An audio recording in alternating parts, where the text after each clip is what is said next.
Hello everyone, welcome to Prep Nation. आपका 1 से 3 अक्टूबर के इस करंट अफेयर्स में स्वागत है। इन 3 दिनों के जितने भी इंपॉर्टेंट करंट अफेयर्स और उनसे रिलेटेड स्टैटिक जीके वो सब कुछ हम इस लेक्चर में कवर करेंगे। तो चलिए फिर वीडियो को स्टार्ट करते हैं।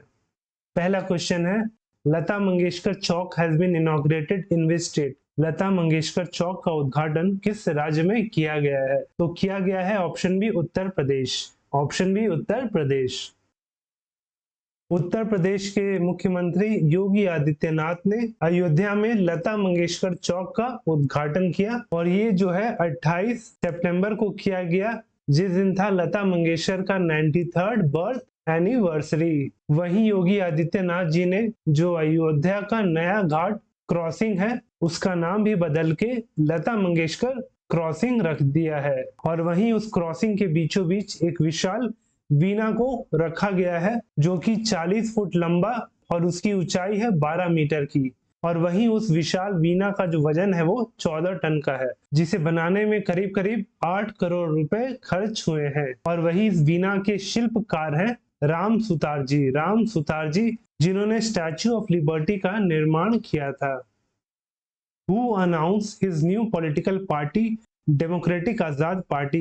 किसने अपनी नई राजनीतिक पार्टी डेमोक्रेटिक आजाद पार्टी की घोषणा की है? तो वो किए हैं ऑप्शन सी गुलाम नबी आजाद। गुलाम नबी आजाद। तो गुलाम नबी आजाद जो थे वो कांग्रेस के लीडर थे जिन्होंने कुछ हफ्ते पहले कांग्रेस से अपना इस्तीफा दे दिया और उन्होंने अपनी एक नई पार्टी बनाई जिसका नाम रखा डेमोक्रेटिक आजाद पार्टी। और वहीं इन्होंने साथ में अपने नए पॉलिटिकल पार्टी के लिए एक नया फ्लैग को भी लॉन्च किया, जैसे कि आप फोटो में यहाँ पे देख सकते हैं। और इस फ्लैग में 3 कलर है, पहला मस्टर्ड, फिर व्हाइट और तीसरा है ब्लू। वहीं गुलाम नबी आजाद जो है वो जम्मू एंड कश्मीर के मुख्यमंत्री भी रह चुके हैं वर्ष 2005 से लेकर 2008 तक। The archaeological survey of India discovered Buddhist caves in which state? भारतीय पुरातत्व सर्वेक्षण ने किस राज्य में बौद्ध गुफाओं की खोज की? तो उन्होंने खोज किया ऑप्शन सी मध्य प्रदेश में। Option C Madhya Pradesh.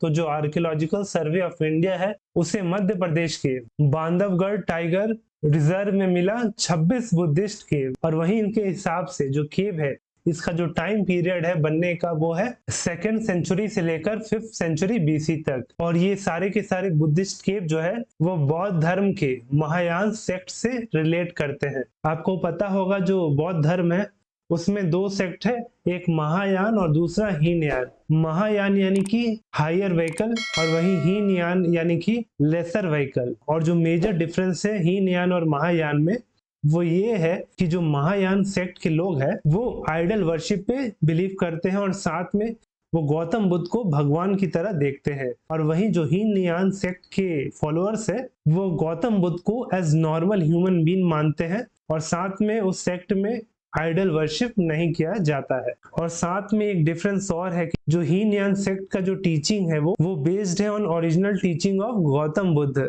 और वहीं इस मध्य प्रदेश के एक्सकवेशन में बुद्धिस्ट केव, टेम्पल्स और साथ में 24 ब्राह्मणी इंस्क्रिप्शन भी मिले हैं।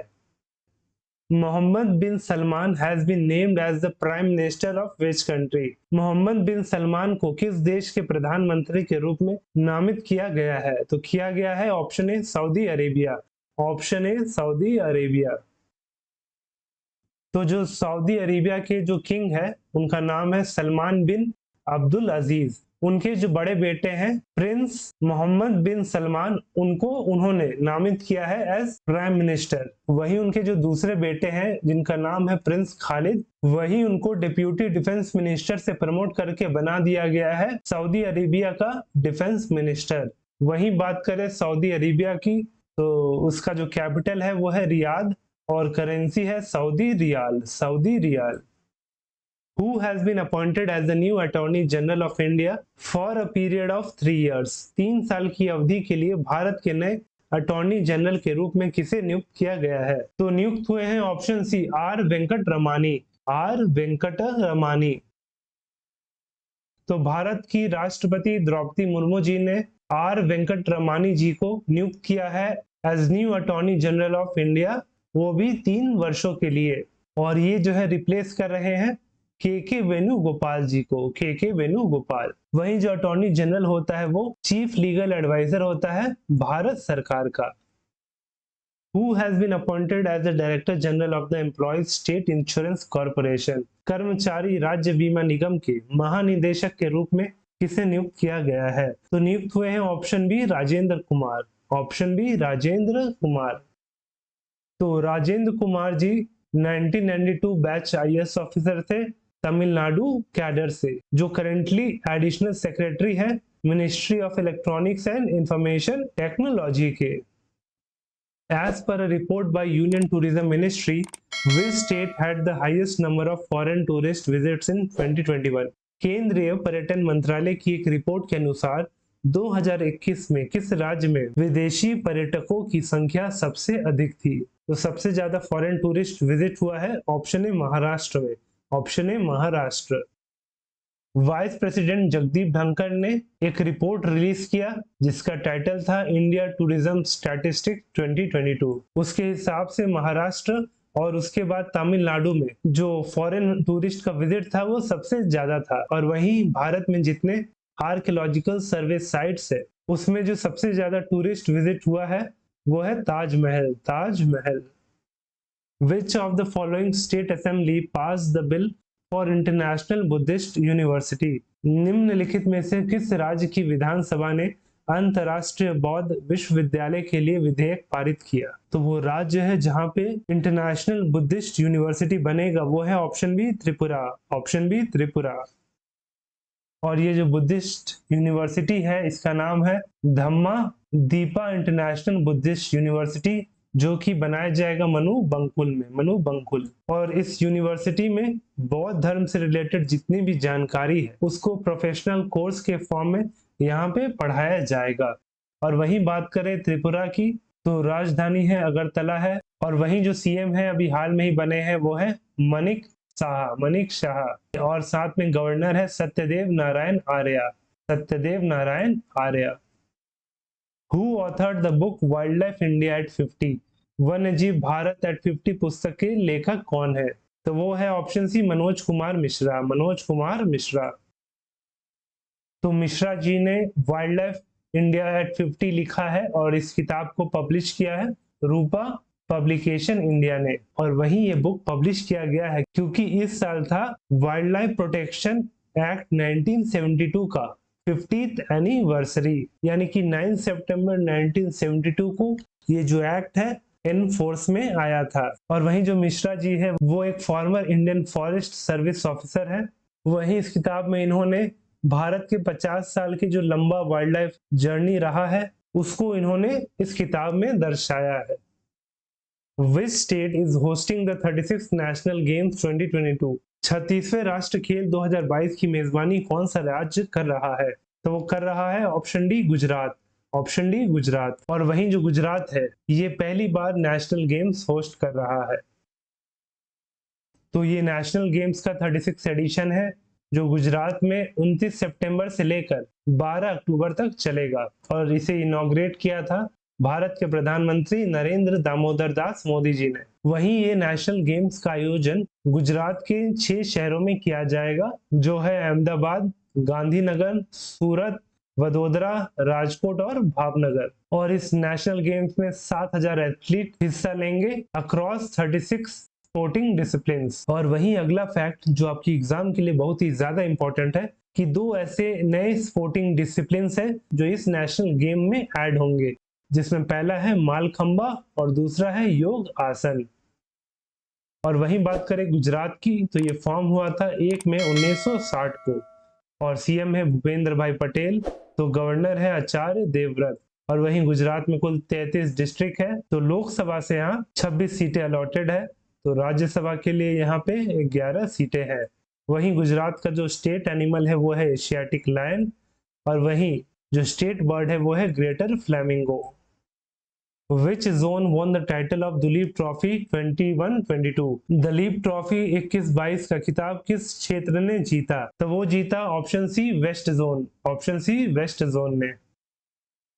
तो वेस्ट जोन ने साउथ जोन को 294 रन से हरा के ये 2022 का दुलीप ट्रॉफी का टाइटल अपने नाम किया। वहीं ये वेस्ट जोन का अब तक का 19वां टाइटल था और वहीं जो वेस्ट जोन के करंट कैप्टन है वो है अजिंक्य रहाणे। और ये जो फाइनल हुआ था वेस्ट जोन और साउथ जोन के बीच में वो हुआ था तमिलनाडु के कोयम्बटूर शहर। वहीं प्लेयर ऑफ द मैच का जो अवार्ड मिला वो यशस्वी जायसवाल को मिला। ये भी वेस्ट जोन से खेलते हैं और इन्होंने फाइनल मैच में डबल सेंचुरी मारा था। वहीं प्लेयर ऑफ द सीरीज का टाइटल मिला है जयदेव उनादकत। वहीं जो दुलीप ट्रॉफी है ये भारत का फर्स्ट क्लास क्रिकेट टूर्नामेंट है जो शुरू हुआ था 1961-62 को। Which day is observed as the International Day of Older Person? किस दिन को वृद्ध व्यक्तियों के अंतर्राष्ट्रीय दिवस के रूप में मनाया जाता है? तो मनाया जाता है ऑप्शन सी 1 अक्टूबर को। ऑप्शन सी 1 अक्टूबर। तो इस दिन को सेलिब्रेट करने के लिए सबसे पहले यूनाइटेड नेशन जनरल असेंबली ने पास किया था एक रेजोल्यूशन ऑन 14 दिसंबर 1990 और वहीं फिर अगले साल यानी 1991 को उस रेजोल्यूशन को अप्रूवल मिला था। उसके बाद से ये दिन को ऑब्जर्व किया जाता है। वहीं जो इस साल का थीम था वो था resilience of older person in a changing world. तो कुछ और इंपॉर्टेंट करंट अफेयर्स है वो भी देख लेते हैं, जिसमें पहला है what is the theme of world heart day 2022। तो पहले जान लीजिए वर्ल्ड हार्ट डे आता है 29 सितंबर को और जो इस साल का थीम है वो है use heart for every heart. दूसरा क्वेश्चन है Giorgia Meloni became the first female prime minister of which country. तो जॉर्जिया मेलोनी बनी है पहली महिला प्रधानमंत्री Italy. Tamira SES project is been implemented to restore which river. तो तमीरा SES प्रोजेक्ट इम्प्लीमेंट किया गया है टू रिस्टोर थमीरा बरानी रिवर। वही जो अगला क्वेश्चन है वो कोरोना से रिलेटेड है कि Khosta 2 variant of corona virus found in bats in which country. तो ये जो नया कोरोना वायरस मिला है बैट्स में वो किस देश में पाया गया है? तो मिला है Russia. Home ministry declared which political organisation as unlawful organisation. तो गृह मंत्रालय ने किस ऑर्गेनाइजेशन को अनलॉफुल ऑर्गेनाइजेशन घोषित किया? तो किया है PFI को, यानी कि popular front of India. In which state Hoysaleswara temple is located. Hoysaleswara मंदिर किस राज्य में स्थित है? तो ये जो क्वेश्चन है वो आपके लिए है, आपको इसका सही आंसर हमें नीचे कमेंट करके बताना है। और वही हमारा डेली करंट अफेयर का जो लेक्चर का PDF है आपको हमारे टेलीग्राम चैनल प्रेपरेशन में मिल जाएगा, जिसका लिंक नीचे डिस्क्रिप्शन में दिया गया है। आप वहां पे जाके उसे फ्री में डाउनलोड कर सकते हैं। और अगर वीडियो अच्छा लगा हो तो वीडियो को लाइक करें और साथ में हमारे चैनल को सब्सक्राइब करें।